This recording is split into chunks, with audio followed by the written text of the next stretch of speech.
നമ്മൾ ഇന്നത്തെ വീഡിയോയിൽ ഡിസ്കസ് ചെയ്യുന്നത് ബാലഗംഗാധര തിലകനെ കുറിച്ച് പറയുകയാണ്. അതിനുശേഷം നമുക്ക് ഗോപാലകൃഷ്ണ ഗോഖലെ കൂടി കുറിച്ചുള്ള വിവരങ്ങൾ കൂടി ഈ വീഡിയോയിൽ ഡിസ്കസ് ചെയ്യണം.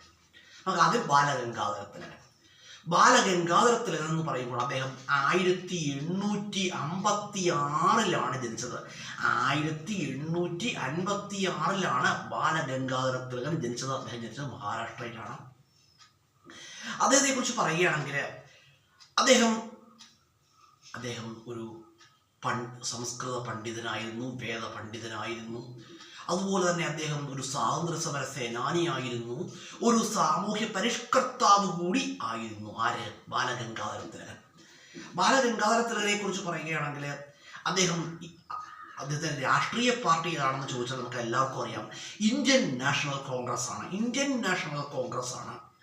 അതുപോലെ തന്നെ ബാലഗംഗാധര തിലകനായിരുന്നു ഇന്ത്യൻ നാഷണൽ കോൺഗ്രസിലെ തീവ്രവാദികളുടെ നേതാവ്. ഇന്ത്യൻ നാഷണൽ കോൺഗ്രസിലെ 2 വിഭാഗം ഉണ്ടായിരുന്നു, മിതവാദികളുമുണ്ട്, തീവ്രവാദികളുമുണ്ട്. ഇന്ത്യൻ നാഷണൽ കോൺഗ്രസിലെ തീവ്രവാദികളുടെ നേതാവായിരുന്നു ആര്?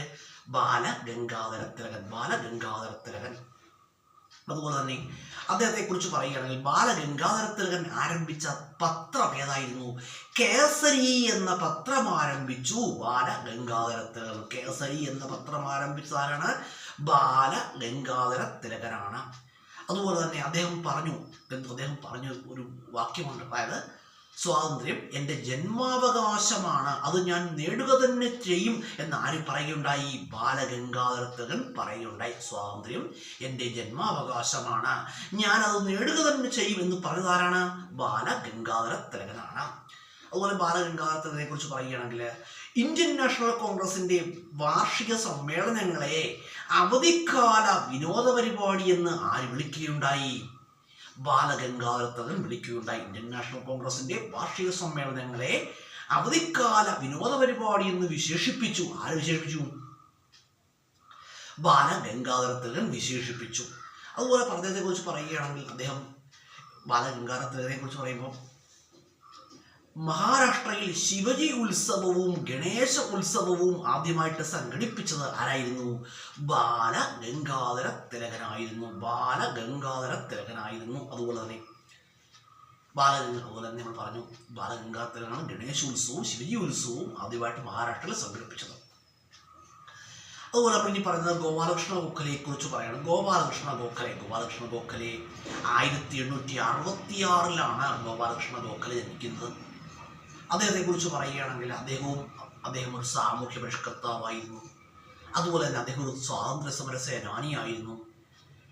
അതിനും അതിന്റെ പൊളിറ്റിക്കൽ പാർട്ടി, രാഷ്ട്രീയ പാർട്ടി ഏതാണെന്ന് ചോദിച്ചാൽ ഏതാണ്? ഇന്ത്യൻ നാഷണൽ കോൺഗ്രസ് ആണ്. അതുപോലെ തന്നെ അദ്ദേഹം സ്കൂൾ അധ്യാപകനായിട്ടും കോളേജ് അധ്യാപകനായിട്ടും ഒക്കെ സേവനമനുഷ്ഠിച്ചിട്ടുണ്ട്. ഗോപാലകൃഷ്ണ ഗോഖലെയെ കുറിച്ച് പറയുകയാണെങ്കിൽ മഹാരാഷ്ട്ര സോക്രട്ടീസ് എന്നറിയപ്പെടുന്നത് ആരാണ്? ഗോപാലകൃഷ്ണ ഗോഖലെയാണ്. മഹാരാഷ്ട്ര സോക്രട്ടീസ് എന്നറിയപ്പെടുന്നു ഗോപാലകൃഷ്ണ ഗോഖലെ. തൊഴിലാളികളുടെ രാജകുമാരനെന്നും അധ്വാനിക്കുന്നവരുടെ രാജകുമാരനെന്നും അറിയപ്പെടുന്നു ഗോപാലകൃഷ്ണ ഗോഖലെ അറിയപ്പെടുന്നു. തൊഴിലാളികളുടെ രാജകുമാരൻ, അതുപോലെ അധ്വാനിക്കുന്നവരുടെ രാജകുമാരൻ എന്ന് അറിയപ്പെടുന്നു ഗോപാലകൃഷ്ണ ഗോഖലെ അറിയപ്പെടുന്നു. ഇന്ത്യയുടെ വജ്രമെന്നറിയപ്പെടുന്നത് ഗോപാലകൃഷ്ണ ഗോഖലെയാണ്. മഹാരാഷ്ട്രയുടെ രത്നമെന്നറിയപ്പെടുന്നതും ആര് തന്നെയാണ്? ഗോപാലകൃഷ്ണ ഗോഖലെയാണ്. Gopalakrishna Gokhale 1905 servants of India society സ്ഥാപിച്ചു. 1905 സർവൻസ് ഓഫ് ഇന്ത്യ സൊസൈറ്റി ആരംഭിച്ചത് ആരായിരുന്നു? ഗോപാലകൃഷ്ണ ഗോഖലെ ആയിരുന്നു. അതുപോലെ ഗോപാലകൃഷ്ണ ഗോഖലെ ആരംഭിച്ച പത്രമായിരുന്നു ഏത്? നേഷൻ എന്ന പത്രം ആരംഭിച്ചു. ആൻസർ എന്താണ്? ഗോപാലകൃഷ്ണ ഗോഖലെ. അതുപോലെ തന്നെ ഇന്ത്യൻ നാഷണൽ കോൺഗ്രസിലെ ഇന്ത്യൻ നാഷണൽ കോൺഗ്രസിലുള്ള മിതവാദി വിഭാഗത്തിന് നേതാവായിരുന്നു ഗോപാലകൃഷ്ണ ഗോഖലെ ആയിരുന്നു. ഗാന്ധിജിയുടെ രാഷ്ട്രീയ ഗുരുവായിരുന്നു ഗോപാലകൃഷ്ണ ഗോഖലെ.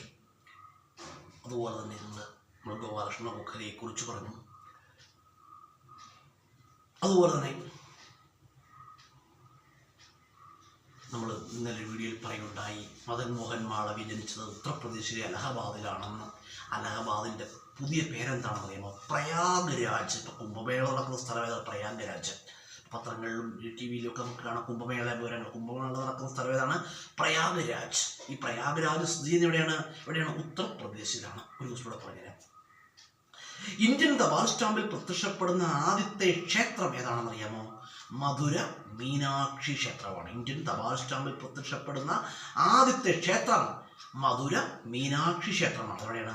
തമിഴ്നാട്ടിലാണ്.